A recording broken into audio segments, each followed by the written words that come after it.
Assalamualaikum warahmatullahi wabarakatuh. Perkenalkan, nama saya Jessa Putri dari Fakultas Ekonomi Bisnis Prodi Manajemen. Di sini saya akan mengerjakan tugas 1 dari mata kuliah Pancasila yang berisi tentang menjelaskan secara terperinci perkembangan Pancasila dalam konteks sejarah dari masa ke masa.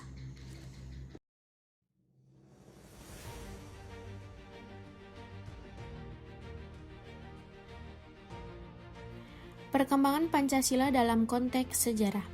Pancasila sebagai dasar negara Indonesia telah mengalami perkembangan yang signifikan dalam konteks sejarah dari masa ke masa. Berikut adalah perkembangan Pancasila dari beberapa periode. Awal kemerdekaan 1945 sampai 1949, Pancasila lahir pada tanggal 1 Juni 1945, ketika Soekarno menyampaikan pidato yang kemudian dikenalkan sebagai lahirnya Pancasila. Pada awal kemerdekaan, Pancasila menjadi landasan bagi pembentukan negara Indonesia yang merdeka dan berdaulat. Piagam Jakarta yang ditandatangani pada 22 Juni 1945 juga menegaskan pentingnya Pancasila sebagai dasar negara. Republik Indonesia Serikat atau RIS 1949 sampai 1950. Pada periode RIS, Pancasila masih menjadi landasan bagi negara Indonesia. Namun terdapat beberapa perubahan dalam struktur negara dan pemerintahan.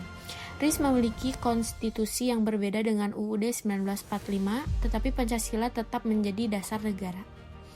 Demokrasi liberal 1950 sampai 1957. Pada periode ini, Pancasila menjadi landasan bagi sistem demokrasi liberal di Indonesia. Namun terdapat beberapa tantangan dalam implementasi Pancasila seperti perbedaan ideologi dan kepentingan politik yang kuat. Demokrasi terpimpin 1957 sampai 1966.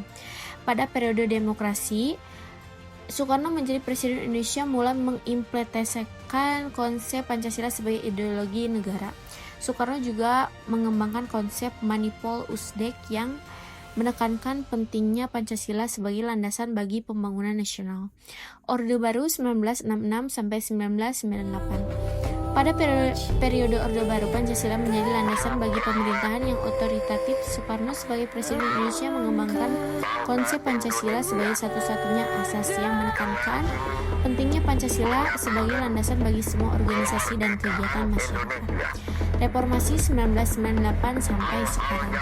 Pada periode reformasi, Pancasila tetap menjadi landasan bagi negara Indonesia, namun terdapat beberapa perubahan dalam implementasi Pancasila seperti peningkatan kesadaran akan hak asasi manusia dan demokrasi. Reformasi juga membawa perubahan dalam struktur pemerintahan dan sistem politik Indonesia. Dalam keseluruhan, Pancasila telah mengalami perkembangan yang signifikan dalam konteks sejarah di Indonesia. Dari awal kemerdekaan hingga saat ini, Pancasila tetap menjadi landasan bagi negara Indonesia dan menjadi bagian penting dari identitas bangsa Indonesia.